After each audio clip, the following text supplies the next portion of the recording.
Halo semuanya, selamat datang kembali di channel YouTube Pak Guru Wali.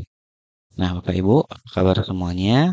Pada hari ini saya akan memberikan informasi tentang cara menjawab latihan pemahaman dan mengisi cerita reflektif pada modul yang ketiga, yaitu modul pembelajaran asesmen dan mendalam ya.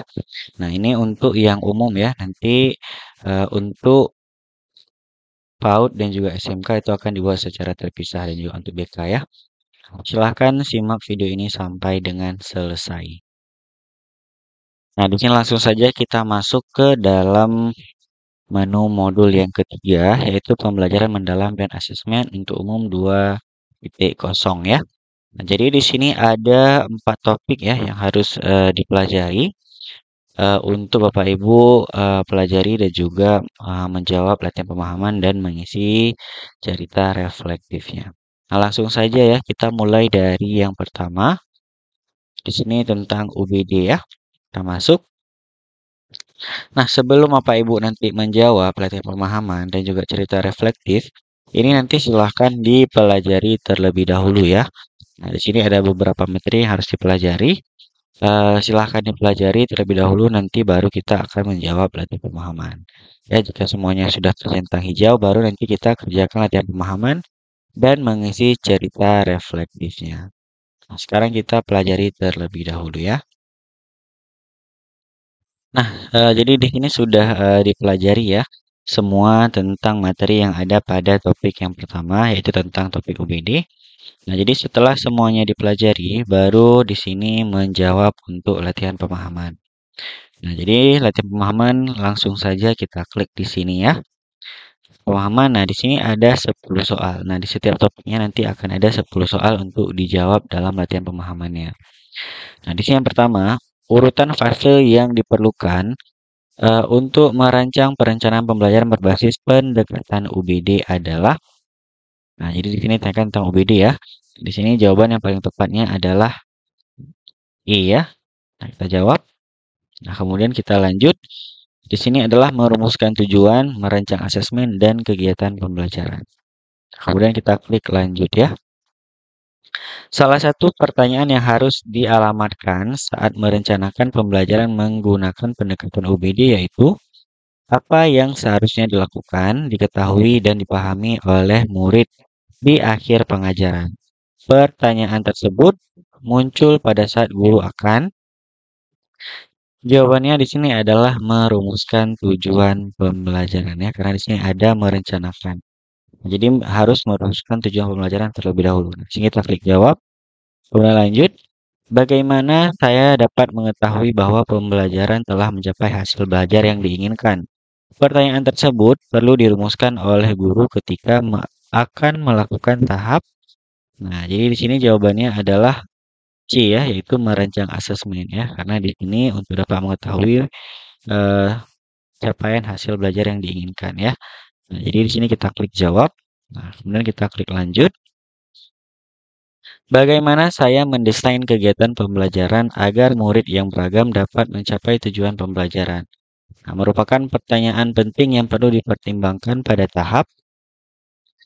Jawabannya di sini adalah D, yaitu merancang kegiatan pelajaran ya. Nah, jadi harus merancang pembelajaran untuk bisa mencapai tujuan pembelajarannya. Di sini kita klik jawab. Nah, kemudian kita klik lanjut. Setelah memahami substansi CP, guru diharapkan mulai mendapatkan ide-ide tentang apa yang harus dipelajari oleh murid dalam suatu fase untuk dirumuskan menjadi beberapa tujuan pembelajaran atau TP yang lebih operasional dan konkret. Dalam merumuskan tujuan pembelajaran, guru dapat memilih beberapa alternatif teknik berikut kecuali.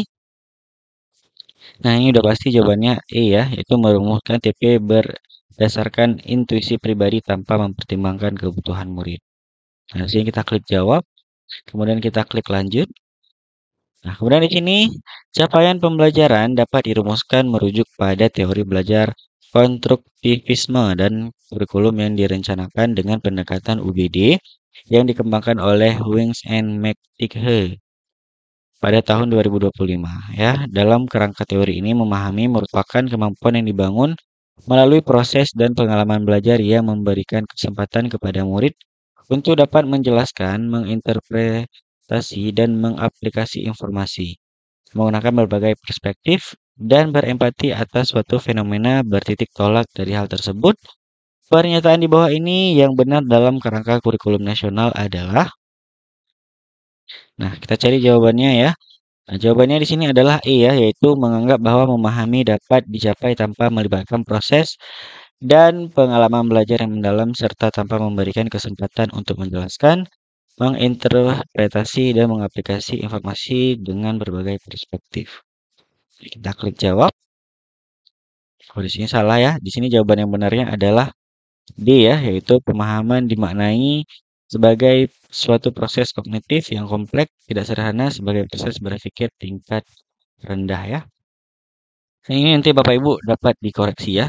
Kemudian kita klik lanjut. Nah, kemudian di sini nomor 7 ya. Pembelajaran dan asesmen merupakan suatu kesatuan yang tidak terpisahkan. Terkait hal tersebut, guru dan murid perlu memahami kompetensi yang hendak dicapai agar keseluruhan proses pembelajaran diupayakan untuk mencapai kompetensi yang dimaksud. Kaitan antara pembelajaran dan asesmen digambarkan dan diilustrasikan melalui ilustrasi berikut kecuali ya. Nah, di sini kita cari jawabannya ya. Di sini jawaban yang benar adalah E ya, yaitu proses pembelajaran sebaiknya dilakukan tanpa memperhatikan hasil asesmen awal karena hal itu dapat menghambat kreativitas murid. Nah, kita klik jawab ya. Nah, di sini yang ditanyakan adalah kecuali ya. Kemudian kita klik jawab. Ini sudah benar. Kita klik lanjut. Pada setiap mata pelajaran terdapat sejumlah capaian pembelajaran atau CP sebagai kompetensi pembelajaran yang harus dicapai oleh murid pada setiap fase. Ya, rumusan JP tersebut memberikan gambaran tentang tujuan umum dan ketersediaan waktu untuk mencapai tujuan pembelajaran dalam 6 etape yang disebut fase ya. Pemanfaatan fase-fase CP dalam perencanaan pembelajaran dapat dikemukakan sebagai berikut kecuali ya. Nah, ini ditanyakan kecuali lagi ya.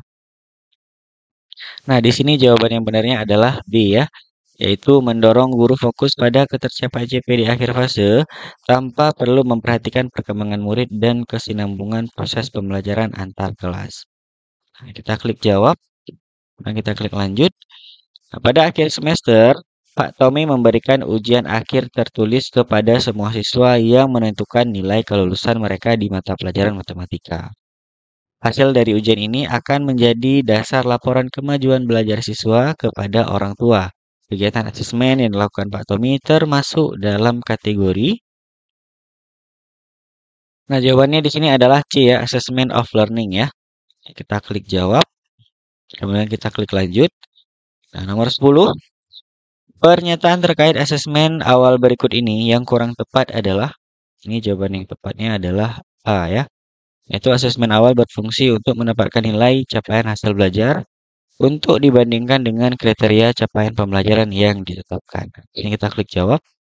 Kemudian kita klik lanjut. Nah, untuk latihan pemahamannya sudah selesai ya. Kita klik kembali ke materi. Nah, setelah mengisi latihan pemahaman, di sini Bapak Ibu silahkan isi cerita reflektifnya ya.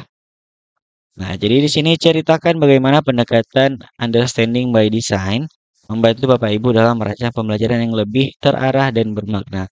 Apa saja hal baru yang Bapak Ibu sadari atau ubah dalam cara merancang pembelajaran. Refleksikan pula tentang cara yang dihadapi saat mencoba menerapkan pendekatan ini dalam konteks nyata di kelas. Nah, ini ada 3 pertanyaan yang harus Bapak Ibu jawab ya. Langsung saja kita isi di bawah ini. Nah, di sini saya sudah isi ya, yaitu pendekatan understanding by design atau UBD membantu saya merancang pembelajaran yang lebih terarah karena fokus pada backward design ya, yaitu memulai tujuan dari tujuan akhir lalu menentukan bukti pencapaian dan baru merancang kegiatan belajar. Hal baru yang saya sadari ya, ini saya pisah. Hal baru yang saya sadari adalah pentingnya menyusun essential question dan assessment sejak awal agar pembelajaran lebih bermakna, tidak hanya berorientasi pada penyampaian materi. Tantangan yang saya hadapi adalah menyesuaikan kegiatan pembelajaran dengan kebutuhan beragam siswa, serta keterbatasan waktu dalam menyusun rancangan yang detail sesuai dengan kerangka UBD. Namun dengan latihan bertahap, saya semakin terbiasa membuat pembelajaran lebih fokus pada pemahaman mendalam, bukan sekedar hafalan. Langsung saja kita klik simpan ya. Nah, jadi sudah selesai ya untuk topik yang pertama. Di sini untuk eh, pendekatan UBD ya dalam perencanaan pembelajaran. Nah, di sini langsung saja ya kita masuk ke dalam topik yang kedua ya, yang ini ya, untuk pembelajaran terdiferensiasi. Nah, kemudian di sini langsung saja ya kita menjawab latihan pemahamannya ya. Nah, di sini kita klik latihan pemahaman. Nah, nomor satu, salah satu tujuan pembelajaran mendalam yaitu membangun karakter murid untuk menjadi pembelajar sepanjang hayat. Melalui olah pikir, olah hati, olah rasa, dan olahraga. Untuk mencapai tujuan tersebut, beberapa pernyataan berikut merupakan kegiatan yang dapat dilakukan guru, kecuali ya. Nah, ini jawaban yang tepatnya di sini adalah A ya, yaitu guru memastikan setiap aktivitas pembelajar selalu diiringi dengan pemberian tugas untuk mengukur pemahaman murid terhadap materi yang dipelajari. Nah, di sini kita jawab ya. Nah, kemudian kita lanjut ke soal nomor 2. Sebelum melaksanakan pembelajaran, Pak Hafiz mengadakan asesmen awal untuk mengetahui profil belajar muridnya. Dari hasil asesmen awal, diketahui bahwa 45% murid memiliki preferensi dalam memproses informasi secara visual, 15% secara kinestetik, dan 40% secara auditori. Pak Hafiz juga memperoleh informasi bahwa secara umum muridnya memiliki kecenderungan minat yang relevan dengan preferensi belajar masing-masing.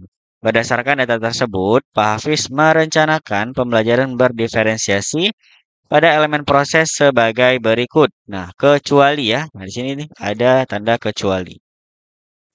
Untuk jawaban yang tepat ya di sini adalah B ya, yaitu murid diberi kebebasan untuk mengkreasikan pembuatan laporan hasil observasi seperti laporan tertulis, PowerPoint, video, poster, maupun bentuk lain sesuai dengan bakat dan minat ya. Nah, di sini kita klik jawab. Nah, kemudian kita klik lanjutkan. Soal nomor 3. Implementasi pendekatan pembelajaran mendalam mengedepankan paradigma baru dalam pembelajar, bukan dalam arti menghadirkan konsep dan prinsip pembelajar yang sepenuhnya baru, namun lebih pada upaya untuk memastikan terciptanya praktik pembelajaran yang bukan hanya mengkaji hal secara dangkal, tetapi lebih mendalam. Penerapan paradigma baru dalam pembelajaran yang dimaksud tergambar pada beberapa kegiatan berikut kecuali. Nah, ini yang ditanyakan adalah kecuali lagi ya. Nah, di sini jawaban yang tepatnya adalah C ya, yaitu menggunakan otoritas sebagai pembimbing utama pembelajaran dalam mengatasi permasalahan yang timbul tanpa melibatkan orang tua atau guru lain. Nah, di sini kita klik jawab ya. Nah, benar, di sini kita klik lanjut. Soal nomor 4, peran guru dalam melaksanakan pembelajaran yang relevan dengan pendekatan pembelajaran terdiferensiasi adalah. Nah, di sini jawaban yang benarnya adalah B ya, yaitu menyeragamkan metode pengajaran untuk seluruh kelas agar tercapai efisiensi waktu ya. Nah, di sini kita klik jawab. Nah, ini benar ya. Kemudian di soal nomor 5. Bu Farida menerapkan pembelajaran terdiferensiasi untuk memenuhi kebutuhan belajar murid. Dengan demikian, ia membagi murid dalam beberapa kelompok belajar. Ternyata Bu Farida masih mengalami kesulitan karena semua murid masih bertanya kepadanya, sehingga proses belajar masih berpusat pada guru. Hal yang dapat Ibu Farida lakukan adalah, nah di sini jawaban yang benar ya untuk nomor 5 adalah D ya. Bu Faridah dapat melakukan praktik pelepasan tanggung jawab bertahap ya. Ia mengajak murid dalam grup untuk menghasilkan sebuah karya yang berkaitan dengan konsep yang sedang dipelajari. Murid bekerja sama untuk memperkuat pemahaman konsep karena mereka mempunyai porsi tanggung jawab yang lebih besar dibanding guru. Sehingga murid dapat mengaplikasikan sebuah ilmu secara mandiri. Guru dan murid memiliki tanggung jawab bersama selama proses pembelajaran. Kita klik jawab ya. Nah, kita klik lanjut. Nah, untuk soal nomor 6, seorang guru mengadopsi elemen-elemen diferensiasi dalam pelaksanaan pembelajaran, seperti menggunakan bahan bacaan yang berbeda untuk murid dengan kemampuan membaca yang beragam. Namun, beberapa murid masih kesulitan mencapai tujuan pembelajaran. Tindakan yang paling tepat untuk mengatasi permasalahan tersebut adalah, nah, kita lihat ya jawaban yang benarnya. Nah, di sini jawaban yang tepatnya adalah E ya, yaitu merevisi pendekatan dan juga strategi pembelajaran. Nah, di sini kita klik jawab, kemudian kita klik lanjut ya.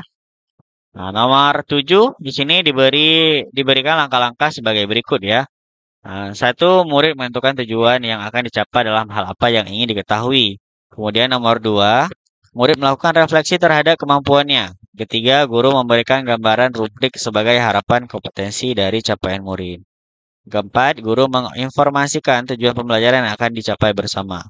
Nah, pertanyaannya di sini adalah alur atau tahapan yang perlu dilakukan oleh guru dan murid ya untuk merumuskan tujuan pembelajaran. Kita lihat di sini jawaban yang paling tepatnya adalah C ya, di sini yaitu 4, 3, 2, 1. Berarti dari nomor 4, 3, 2, 1 ya. Nah, kemudian kita klik jawab, kemudian kita klik lanjut. Nah, seorang guru melaksanakan pembelajaran pada topik tertentu ya. Ia mendapati bahwa murid belum pernah mempelajari topik tersebut. Hal yang perlu dilakukan guru pada kegiatan awal pembelajaran adalah, kita lihat jawabannya. Nah, di sini jawabannya adalah C ya, yaitu menguraikan secara umum materi yang ingin diajarkan, memantik pengetahuan murid terkait materi tersebut, mengaitkan materi dengan pengalaman murid dalam kehidupan sehari-hari. Nah, di sini klik jawab, kemudian kita klik lanjut. Nah, di sini untuk jawaban nomor 9 ya, yang tepatnya adalah A ya, yaitu di sini merencanakan kegiatan pembelajaran berdiferensiasi proses dan konten untuk murid yang memerlukan remedial. Nah, di sini kita klik jawab, kemudian kita klik lanjut. Nah, soal nomor 10, beberapa hal yang perlu dipertimbangkan dalam menerapkan pembelajaran terdiferensiasi adalah sebagai berikut. Satu, kebutuhan murid yang beragam. Dua, kondisi kelas. Tiga, kebutuhan guru dan kepala sekolah. Empat, lingkungan sekolah. Nah, elemen yang perlu dipertimbangkan oleh guru ketika melakukan modifikasi pembelajaran adalah elemen yang ditanyakan ya dari keempat ini. Nah, di sini jawaban yang benarnya adalah A ya, yaitu satu dan 2. Nah, di sini kita klik jawab, kemudian kita klik lanjut. Nah, ini sudah selesai untuk yang topik yang kedua ya. Nah, langkah selanjutnya adalah kita di sini akan mengisi refleksi di bawah ini ya. Kita klik, kemudian ceritakan bagaimana Bapak Ibu merancang pembelajaran yang terdiferensiasi di kelas, apa yang menjadi latar belakangnya, penyesuaian apa yang dilakukan, dan bagaimana rencana tersebut diyakini dapat mendukung pencapaian tujuan pembelajaran ya. Nah, di sini ada 4 pertanyaan untuk kita isi ya. Langsung saja ya kita isi di bawah ini ya. Nah, di sini saya menjawab ya, yaitu di sini saya merancang pembelajaran terdiferensiasi dengan latar belakang adanya ya. Nah, perbedaan kemampuan di sini minat dan gaya belajar siswa di kelas. Nah, untuk penyesuaiannya ya, saya pisahkan ya, agar nanti bisa dibaca dengan mudah. Penyesuaian dilakukan melalui variasi materi, metode, serta bentuk tugas ya. Misalnya di sini memberi pilihan media belajar, kemudian tingkat kesulitan soal, atau cara penyajian hasil. Nah, kemudian di sini ya, dengan strategi ini, setiap siswa dapat kesempatan belajar sesuai kebutuhannya sehingga diyakini lebih efektif dalam membantu pencapaian tujuan belajar ya. Nah, kita klik simpan ya di sini. Nah, di sini untuk topik yang kedua ya, tentang pembelajaran terdiferensiasi sudah selesai. Kita klik kembali. Kemudian kita masuk ke dalam topik yang ketiga ya, yaitu topik TARL ya, atau Teaching at the Right Level. Nah, kita klik.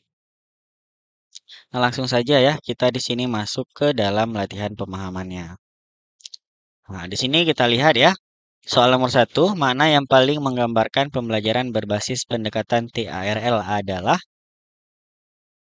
Nah, di sini jawaban yang paling tepat adalah C ya, yaitu pembelajaran sesuai dengan tingkat kemampuan awal murid yang beragam. Nah, di sini kita klik jawab. Nah, kemudian kita klik lanjut. Tujuan yang dilakukan asesmen awal pada pembelajaran berbasis pendekatan TRL adalah, nah, di sini jawabannya adalah B ya, yaitu mendapatkan data kemampuan awal murid. Kita klik jawab, kemudian kita klik lanjut. Hal yang perlu diperhatikan atau dipertimbangkan ya oleh guru ketika merancang aktivitas pembelajaran berbasis pendekatan TARL adalah, nah di sini jawaban yang paling tepat adalah D ya, yaitu aktivitas dirancang dengan mempertimbangkan tingkat kemampuan murid yang beragam. Nah, di sini kita klik jawab, kemudian kita klik lanjut. Nah, berikut ini merupakan hal yang perlu dilakukan guru saat mempersiapkan pelaksanaan asesmen awal ya. Nah, di sini yang ditanyakan adalah kecuali. Jawaban yang paling tepat di sini adalah B ya, yaitu melakukan identifikasi latar belakang keluarga murid. Nah, di sini kita klik jawab, nah kemudian kita klik lanjut. Nah, ketika merancang pembelajaran, guru dapat melakukan diferensiasi pada proses, konten, dan produk ya. Diferensiasi yang dipilih pada penerapan pembelajaran berbasis pendekatan TRL adalah, nah di sini jawaban yang paling tepat adalah E ya, yaitu semua jenis diferensiasi pembelajaran dapat digunakan akan tetapi pemilihannya disesuaikan dengan kebutuhan. Di sini kita klik jawab, kemudian kita pilih lanjut. Nah, di sini hasil asesmen awal dapat digunakan untuk hal-hal berikut ini. Nah, di sini yang ditanyakan adalah kecuali ya. Nah, jawabannya di sini adalah A ya, yaitu merumuskan tujuan pembelajaran ya. Kemudian kita klik jawab. Soal nomor 7. Pak Panji akan mengajarkan sebuah topik baru kepada muridnya. Namun ia belum mengetahui sejauh mana murid menguasai materi prasyaratnya. Hal yang perlu dilakukan oleh Pak Panji adalah, nah di sini jawaban yang paling tepatnya adalah B ya, yaitu merencanakan pelaksanaan asesmen awal untuk mengidentifikasi kemampuan awal murid ya. Nah, di sini kita klik jawab, kemudian kita klik lanjut ya. Nah, kemudian di sini nomor 8 sebagai seorang guru, Ibu Dewi menyadari bahwa muridnya memiliki kemampuan yang berbeda-beda. Oleh karena itu, ia mengelompokkan murid sesuai dengan tingkat kemampuannya. Namun pada pelaksanaannya, ia mengalami kesulitan karena begitu banyak pertanyaan yang muncul dari setiap kelompok. Hal yang perlu dilakukan Ibu Dewi adalah, nah, jawaban yang paling tepat di sini adalah B ya, yaitu memfasilitasi murid untuk dapat saling berkolaborasi dan bertukar pengetahuan, sehingga mereka dapat membantu satu sama lain dan mengonfirmasi pemahamannya pada guru ya. Nah, di sini kita klik jawab. Nah, kemudian kita klik lanjut ya. Nah, untuk soal nomor 9, di sini diberikan langkah-langkah berikut ini ya. Pertama, merumuskan tujuan pembelajaran. Kedua, melakukan asesmen awal. Yang ketiga, melakukan asesmen sumatif. Yang keempat, merancang kegiatan pembelajaran. Kelima, mempersiapkan sistem pendukung pembelajaran. Nah, di sini ada alur tahapan yang perlu dilakukan oleh guru untuk merencanakan pembelajaran berbasis TARL adalah, nah, di sini jawabannya adalah A ya, yaitu 1, 2, 4 ya. Di sini 1, 2, dan juga 4. Di sini kita klik jawab. Nah, soal nomor 10. Ibu Dias melaksanakan pembelajaran pada topik perkalian ya. Ia mendapati bahwa sebagian murid kesulitan mengikuti pembelajaran karena kurang menguasai materi prasyaratnya. Sebaliknya, sebagian murid dapat mencapai tujuan pembelajaran dengan mudah. Nah, berikut ini langkah yang perlu dilakukan Ibu Dias pada pembelajaran berikutnya untuk mengatasi masalah tersebut ya, kecuali ya ditanyakan ya. Nah, jawaban yang paling tepat di sini adalah C ya, yaitu karena yang ditanyakan adalah kecuali ya. Yaitu di sini menerapkan asesmen awal. Kita klik jawab, nah, kemudian kita klik lanjut. Nah, ini sudah selesai untuk latihan pemahaman pada topik yang ketiga ya. Nah, kemudian di sini kita mengisi untuk refleksinya ya. Nah, cerita inspirasi atau wawasan baru yang Bapak Ibu peroleh setelah mempelajari topik ini, apa pemahaman yang paling membekas dan bagaimana hal tersebut dapat mengurangi cara Bapak Ibu mengajar atau merancang pembelajaran ke depannya. Nah, di sini saya menjawab ya. Inspirasi yang saya peroleh adalah pentingnya merancang pembelajaran yang berpusat pada kebutuhan siswa ya. Pemahaman yang paling membekas yaitu setiap anak unik dan membutuhkan pendekatan berbeda. Karena ya, hal ini mendorong saya untuk lebih fleksibel dan kreatif dalam mengajar serta merancang pembelajaran agar semua siswa dapat berkembang optimal. Nah, sekarang kita klik simpan ya. Nah, untuk yang topik ketiga sudah selesai ya. Kita klik kembali. Nah, di sini sudah ada centang hijau ya. Untuk kemudian topik yang terakhir ya, topik yang keempat di sini tentang CRT ya. Nah, langsung saja kita masuk ke dalam topik yang keempat. Nah, di sini ya kita langsung saja menjawab latihan pemahamannya ya. Nah, di sini soal yang pertama, pembelajaran dengan pendekatan CRT dirancang dengan mengacu pada jawaban yang paling benar adalah di sini adalah D ya, yaitu latar belakang budaya murid ya. Nah, kita klik jawab, kemudian kita klik lanjut. Nah, pembelajaran dengan pendekatan CRT mempertimbangkan komponen berikut sebagai alat pembelajaran yang lebih baik ya, kecuali ya yang ditanyakan ya. Nah, di sini jawabannya adalah I ya.